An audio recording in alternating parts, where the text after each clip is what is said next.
Quando eu era mais novo, por volta dos meus 12 anos, eu assistia muito conteúdo bizarro no YouTube. Eu passava horas vendo creepypastas, histórias assustadoras, histórias de terror. E dentro desse meio todo, tinha um assunto que fazia eu rezar pra nunca passar por nada parecido. O motivo de eu querer fazer esse vídeo é que antigamente eu via muito sobre o assunto e hoje em dia parece que eu não vejo muita gente falando sobre. Então eu pesquisei pra ver se ainda tinha relatos de pessoas que passaram por situações daquele estilo, ou se aquilo foi tudo um grande delírio coletivo. Mas enfim, sem mais delongas, hoje eu vou falar pra vocês sobre Sete Além. O ano era 1994, eu estava no segundo ano da faculdade, tinha 19 anos e lamentava o fato que só poderia cursar o período noturno a partir do próximo ano. Os 2 primeiros anos eram obrigatoriamente matutinos, o que dificultava a busca por empregos ou estágios. Até então, minha experiência se resumia a um longo período como gerente de uma videolocadora, que era como se chamava a Netflix da época. Mesmo morando longe da faculdade, eu adorava o caminho de volta. Os longos trechos a pé até o ponto de ônibus para, em seguida, pegar o metrô, me permitiam observar como as pessoas eram diferentes em seus trajes, gestos e falas. Tudo aquilo era subsídio para novas histórias que eu, diariamente, escrevia. Obviamente, também aproveitava o caminho para ler. Normalmente, caminhava até lá para pegar um ônibus. Qualquer ônibus. O primeiro que passasse, pois todos levavam para um ponto da avenida onde eu facilmente acessaria o metrô. Não importava o nome, o número ou a cor do ônibus, todos obrigatoriamente iam até o fim da avenida, para então seguirem seus itinerários. Isso era bom, porque eu não demorava mais que 2 minutos no ponto. Naquela tarde quente de outubro, após uma exaustiva aula de mercadologia, segui meu caminho costumeiro até uma grande e famosa avenida a alguns minutos do campus. Cheguei no ponto e coloquei um CD, acho que do Nação Zumbi, no Discman. Discman devia ser alguma coisinha pra te escutar a música na época. Bom, tu já deve ter assimilado isso. A pilha estava acabando e a voz do Chico Sainz parecia demoníaca, até que um ônibus chegou e parou. Entrei e substituí o Discman por um livro. Em média, o trajeto demorava de 25 a 30 minutos por causa do trânsito, e, quando eu tinha a sorte de encontrar um banco vazio, lia várias páginas. Naquele dia, nem 15 minutos se passaram e senti a mulher ao meu lado, no banco, me cutucar. Parei de ler e olhei para ela. Você não vai para Sete Além, vai? Ela perguntou. Apertei os olhos, tentando entender o que ela havia dito. Teria sido Santarém? Ela insistiu. Esse ônibus vai para Sete Além. É melhor você descer. Sorri para ela. O nome Sete Além havia ficado claro, mas o conselho não fazia sentido. Olhei para os lados e todos, absolutamente todos do ônibus, estavam me olhando. Uma outra mulher, em pé, um pouco mais à frente, falou: vai, desce, moço. Próxima a ela, um rapaz com uma pasta na mão acenou positivamente com a cabeça e foi mais incisivo. Desce aí. Antes que eu perguntasse o que estava acontecendo, o cobrador, que também me olhava com um maço de notas na mão, gritou para o motorista: vai descer! O ônibus parou na hora. Ali não era exatamente um ponto, mas eu não liguei. Levantei-me rapidamente do banco e fui em direção à porta aberta. As pessoas no corredor abriram caminho acompanhando-me com o olhar. Desci. Confesso que, na hora, dezenas de pensamentos me ocorreram. Seria um ônibus particular? Não. Havia um cobrador. Afinal de contas. Teriam me confundindo com alguém? Talvez. Assim que pisei no asfalto, o ônibus retomou o caminho, até que, estranhamente, virou à direita em uma ladeira de paralelepípedos, um trajeto incomum. Aquele nome, Sete Além, nunca mais saiu da minha mente.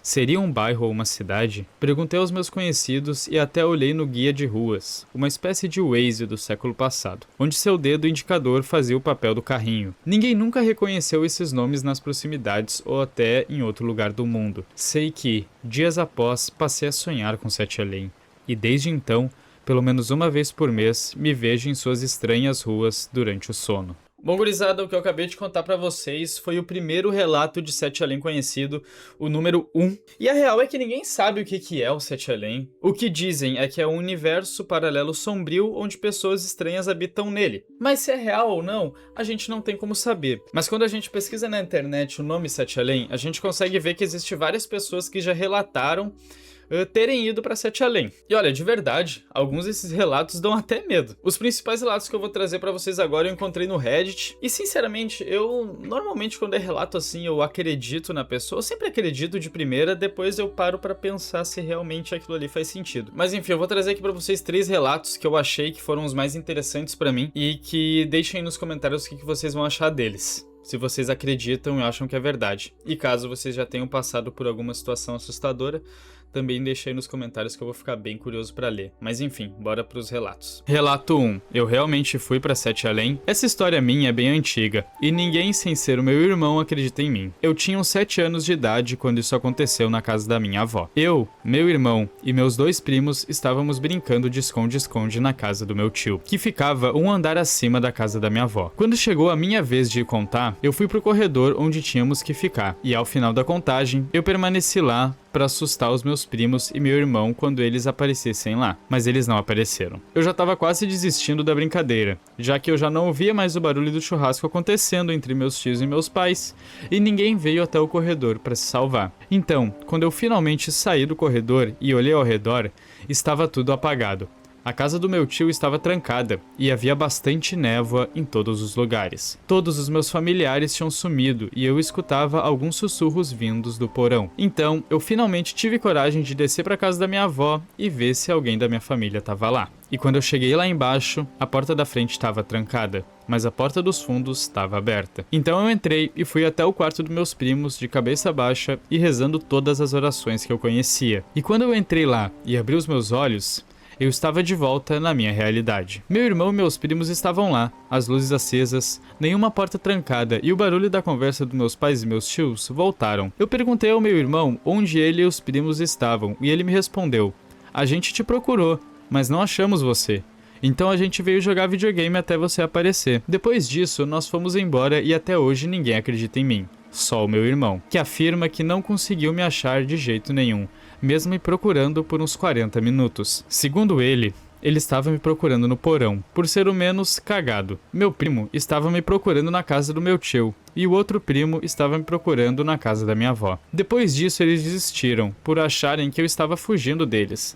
Mas a minha maior dúvida é: eu fui para Sete Além, pois não haviam pessoas lá, apenas sussurros. Sinceramente, esse foi um relato que eu achei bem assustador e bem macabro, e bate aí com a questão do que é o Sete Além, né? Mas enfim, meu Deus, quando eu via isso quando pequeno, gurizada do céu, quando eu escutava isso quando pequeno, vocês não tinham noção. Mas enfim, não tem como a gente acreditar logo de cara, né? Mas eu vou jogar um voto de confiança nesse nosso amigão aqui. Relato número 2. Sete Além, Dante e Miguel. Boa noite, gente. Quero relatar uma coisa que aconteceu comigo no ano de 2021. Uma experiência que mudou completamente minha vida e eu só descobri tempos depois o que realmente era, mas ainda tenho dúvidas. Na época, eu tinha 16 anos. Hoje tenho 20. E todo mês de dezembro, desde então, eu sinto coisas estranhas. Pois foi bem nessa época que tudo rolou. Era dezembro de 2021 e o Natal e o fim do ano estavam se aproximando e eu estava trabalhando em uma padaria improvisada com minha mãe e tia. Passávamos horas fechando panetones e doces de Natal. Era super cansativo. Em um desses dias, fui para minha casa junto com minha mãe e adormeci assim que cheguei. Quando abri meus olhos, eu estava em um cubículo feito de cimento com um pouco de feno no chão. À minha frente, uma porta de madeira feia e mal acabada com as pontas ruídas. Na hora eu me assustei, mas não conseguia me levantar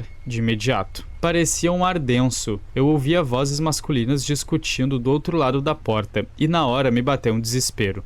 Achei que tivesse sido sequestrada. Foi aí que a porta abriu. Um homem alto, de ombros largos e barba volumosa estava ali. Lembro que ele usava uma jaqueta de tom carmim. Ele parecia sujo e desleixado. As unhas dele eram super sujas e isso me chamou a atenção. Atrás dele, vi um rapaz de em torno de 1,77 de altura, com o cabelo castanho, bem baixo, quase que raspado. A pele dele era muito branca e ele usava uma farda do exército brasileiro. Eu estava com muito medo, então o senhor abaixou na minha frente e suspirou. "Cada vez mais acorda gente aqui", ele disse enquanto colocava a mão sobre o rosto. "Isso não para nunca." Eu me lembro de muitas coisas. Parece mentira, mas eu nunca vou me esquecer daqueles nomes, Dante e Miguel. Vou continuar amanhã porque eu tô super cansado e chateada porque toda época de dezembro me dá uma coisa ruim só de lembrar deles. E eu não achei a continuação desse relato. Eu procurei, mas eu acho que talvez essa usuária do Reddit não terminou de contar. Então a gente vai ficar sem saber o que aconteceu, mas é muito macabro, né? Com certeza esse relato me deixou um pouco angustiado e eu acredito que seja verdade. Talvez. Não tem como a gente saber, mas eu vou dar um voto de confiança também. Relato número 3. Relato que tive em Sete Além. Eu estava aqui na minha cidade, que é um distrito. Eu estava com uma amiga que trabalha em uma açaiteria e eu estava conversando com ela normalmente, como de costume. Fui para casa comer e assistir alguma coisa. Então eu resolvi voltar para a açaiteria. Enquanto voltava, a rua estava deserta e nem os pássaros cantavam. Quando cheguei na açaiteria, eu a encontrei aberta, porém não achei ela e vim passando pela rua de trás. Avistei uma pessoa parecida com ela, com a mesma cor de blusa, então resolvi seguir para alcançar e perguntar para ela por que ela não estava na açaiteria. Eu passei por trás da igreja e não a achei, mas vi muitas pessoas na rua, todas elas olhavam para mim sem parar, totalmente sérias. Eu pensei que estava sujo ou algo errado na minha roupa. Quando saí de lá, um senhor de idade me parou e falou: "É sua primeira vez aqui, não é?" Então eu falei: "Eu sou daqui." E ele disse: "Não, não é. Você não é de Sete Além." Então resolvi sair de perto e ir para casa. E quando eu cheguei em casa, encontrei minha família e resolvi lavar o rosto, porque achei que estava suado. E quando eu lavei e fui para a sala, então ouvi a notificação personalizada do WhatsApp, que é da minha amiga da açaiteria, mandando eu ir para lá. Só que quando eu vi as horas, eram 7h20. E quando eu cheguei lá, estava tudo normal. O trânsito fluindo normalmente e as pessoas andando na rua. E eu cheguei lá e ela estava lá. Isso aconteceu ontem, dia 25/4/2025. Bom, esse relato foi do ano passado, né, mas quando eu escrevi o roteiro desse vídeo era uns meses atrás, então não fazia tanto tempo assim. Mas enfim, esse aqui eu tô dando meu voto de confiança em todos os relatos daqui. É porque eu penso, o que levaria uma pessoa a escrever uma coisa assim, né, se não for verdade? Mas existe muita pessoa que gosta só de causar. Mas enfim, família, eu realmente não sei se essa coisa do Sete Além é verdade ou não. Eu prefiro nunca viver nada parecido se for verdade. Muita gente diz que o Sete Além é apenas uma creepypasta, que nada passa de uma história inventada por um tal de Luciano Milce, que ele é o dono do primeiro relato de Sete Além, o do começo do vídeo que eu falei pra vocês, o relato do ônibus, onde ele até patenteou o nome de Sete Além pra poder então ganhar dinheiro com isso. E eu não descarto essa ideia, eu acho que é bem possível, porque quando tu pesquisa Sete Além na internet, tu já cai direto num site que tá fazendo a venda de um livro sobre o Sete Além. Então realmente, pode ter sido só inventado, mas é muito louco que muita gente diz que já ter ido pra lá e passado por situações parecidas. Ou a galera só comprou essa creepypasta e quis dar muito engajamento nela, ou realmente é verdade. E a gente não pode descartar esses dois lados. Mas enfim, tu que tá assistindo, tu acha que é real? Tu já passou por uma coisa parecida ou uma situação muito assustadora que tu não sabe explicar? Tu deixa aqui nos comentários que eu vou gostar de ler. Esse vídeo foi só mais pra eu puxar um pouquinho da nostalgia da minha infância, que eu via, sério, o YouTube, quando eu era pequeno, era lotado disso. Todo mundo, tinha falado disso alguma hora. Então eu quis trazer esse assunto de volta. E no geral é isso, família. Muito obrigado quem viu até aqui, eu me chamo Davi, se inscreve aí no canal e tamo junto. Valeu!